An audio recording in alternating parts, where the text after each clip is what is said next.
শিখগঞ্জের সুযোগ্য ভারপ্রাপ্ত পুলিশ কর্মকর্তা আব্দুল হান্নানের বদলিজনিত কারণে এসো দেশের কথা বলি অরাজনৈতিক সংগঠনের আয়োজনে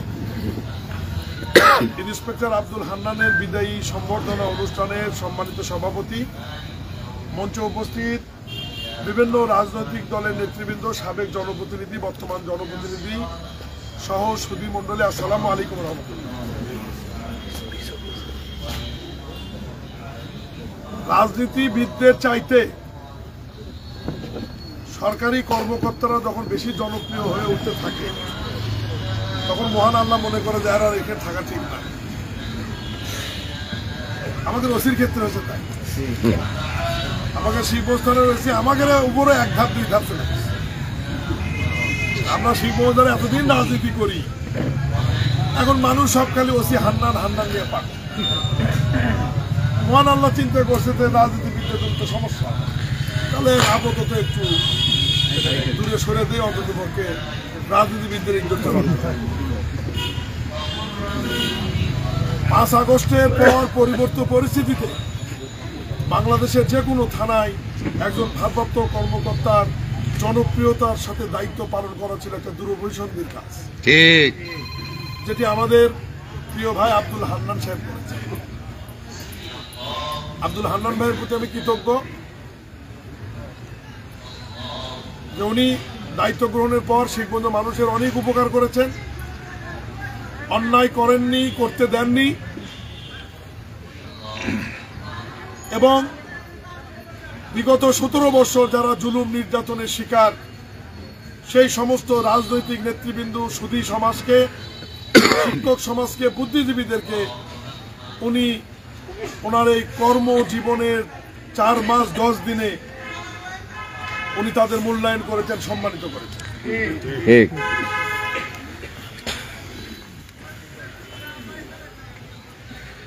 দু একজন হয়তো খুশি হয়েছে যে ওসি আব্দুল হান্নার বদলি। খুশির বদলি কোনটা? শিখগঞ্জ থানার ওসি আব্দুল হান্নান রাঙ্গামাটি জেলার ব্যাংশরী বা রংশরী থানায় পোস্টিং, এটা হচ্ছে খুশির।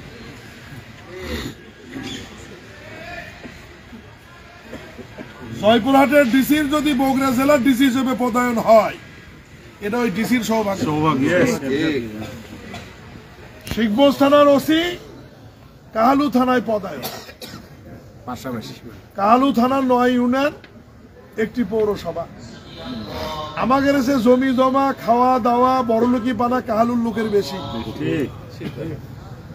আমি হান্নান সাহেবক বলছি, একটু হয়তো মনে কষ্ট দিচ্ছেন, কিন্তু কাহালুদা জয়েন করার পর বড় বড় মাছ যখন দেখবেন আর খাবেন, আর দেশি মুরগি, দেশি ডিম, আর কাহালু মানুষের ভালোবাসা, আপনি তো ভাই আমাকে ভুলে যাবেন।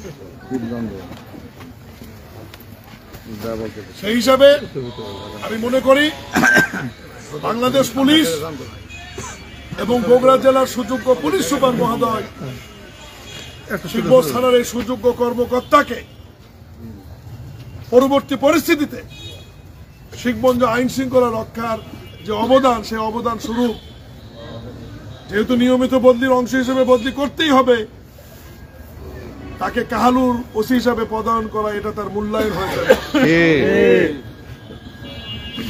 আজকে বিদায়ী সম্বর্ধনা থেকে আমরা অভিনন্দন জানাতে চাই আব্দুল হান্নানকে, যিনি পর 2 বার বগুড়া জেলার শ্রেষ্ঠ ওসি হিসেবে নির্বাচিত হয়েছে, আর একবার দ্বিতীয় হয়েছে।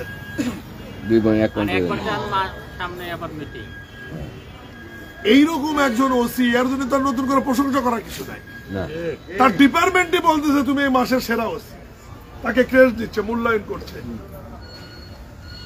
এটা যে বোঝেনি, তার মতো বোকা আর এই দুনিয়াতে নেই। আমরা এমন ভাবে রাজনীতি করি, শীতের মধ্যে আমরা হাফ শার্ট পরেও ঘুরতে পারি, আবার গরমের মধ্যে যদি জ্যাকেট পরে যাই তাও আমাদের অসুবিধা। আমরা এগুলো অভ্যস্ত, বিএনপি নেতা করি। ঠিক, একজন বক্তৃতায় বলেছে যে ওসি নিরপেক্ষভাবে দায়িত্ব পালন করেছে, রাজনীতির ধার ধারেনি। আমি বলবো যে না, ওসি নিরপেক্ষভাবে দায়িত্ব পালন করেনি, ওসি পক্ষপাতিত্বমূলক ভাবে দায়িত্ব পালন করেছে। কার পক্ষ ছিল? ওসি ছিল জনগণের পক্ষে। ওসি কার পক্ষে ছিল? বিগত 17 বছর যে রাজনৈতিক দলগুলি, গণতান্ত্রিক রাজনৈতিক দল, তাদের কর্মকাণ্ড পরিচালনা করতে পারেনি, অসম্মানিত হয়েছে, মিথ্যা মামলা খেয়েছে, নির্যাতিত হয়েছে, জেল খেটেছে, অপমানিত হয়েছে, ওসি তাদের পক্ষে ছিল। আর ওসি কাদের বিপক্ষে ছিল? বিগত 15 বছরে যারা বিনা ভোটে নির্বাচিত ইউপি চেয়ারম্যান ছিল, বিনা ভোটে উপজেলা চেয়ারম্যান ছিল, বিনা ভোটে মেয়র ছিল, বিনা ভোটে খোদাই সুন্নত ড্যামি এমপি ছিল, মেয়র ছিল, উপজেলা চেয়ারম্যান ছিল, তাদের বিপক্ষে উনি অবস্থান নিয়েছে, তারা যে দলেরই হোক। সেই হিসাবে কিন্তু ওসির একটা পক্ষ আছে, ন্যায়ের পক্ষে, গণতান্ত্রিক পক্ষে, জাতীয়তাবাদের পক্ষে এবং মানুষের ন্যায্য অধিকারের পক্ষে। সর্বোপরি শিবগঞ্জ থানার ওসি ইসলামের পক্ষে গুরুত্বপূর্ণ ভূমিকা পালন করেন। উনি শিবগঞ্জে আসার পর যত বড় বড় ধর্মসভা হয়েছে, উনি সিংহভাগ ধর্মসভায় উপস্থিত হয়েছে এবং বড় বড় আলিম শিবগঞ্জের মানুষ নিয়ে এসে বক্তব্য দিয়েছে। আমি তো এই যে কিচকের ফারুক ছিল, আফসার ভাই ছিল, আমার সফর সঙ্গীরা ছিল বেলতলি, আমরা প্রায় 4-5 কিলোমিটার দূর থেকে, আনিসুর ভাই ছিল, রাব্বিনা ছিল, ফরাদ ছিল, নুর আলম ছিল, আমরা 4-5 কিলোমিটার দূর থেকে পায়ে হেঁটে আমরা সেই ধর্মসভায় অংশগ্রহণ করেছি। সেখানকার আইন শৃঙ্খলার ব্যাপারে ওসির ভূমিকা ছিল। আমি শুধু বিদায়ী ওসি আব্দুল হান্নান সাহেবকে এটুকুই বলবো, বক্তব্যের শুরুর দিকে যেটা বলেছি আমি ওটা মজা করে বলেছি যে রাজনৈতিক নেতাদের চাইতে আপনি বেশি জনপ্রিয় হয়ে যাচ্ছেন। আসলে আপনাদের কাজের ধরন আলাদা, আমাদের কাজের ধারণ আলাদা।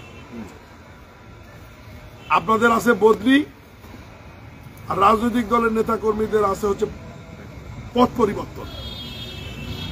আপনারা অপরাধ করলে হয় সাসপেন্ড, আমরা অপরাধ করলে হয় বহিষ্কার।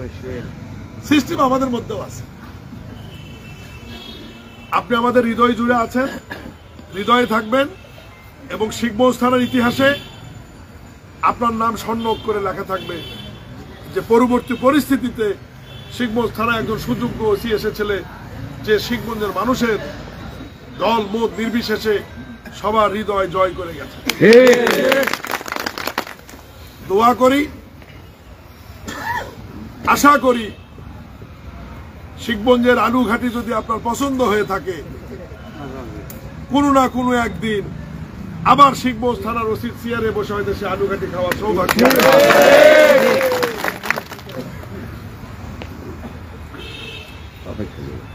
ইনশাআল্লাহ।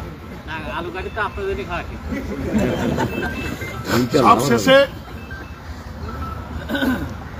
এই যে আমরা হাসি মনে বিদায় দিচ্ছি, উনি হাসি মনে বিদায় নিচ্ছে, এটাই হচ্ছে আমাদের মধ্যে যে হৃদ্যতা ছিল। উনি যে আমাদের জন্য কিছু করেছে, ওনার জন্য কিছু করেছেন এবং ওনার যে খারাপ পোস্টিং হয়নি এবং উনি হয়তো একটু কষ্ট পেয়েছে যে 4 মাস 10 দিনে একটা থানায় থেকে চলে যাওয়া, কমপক্ষে 1 বছর 1.5 বছর থাকলে হয়তো ওনার জন্য ভালো হতো।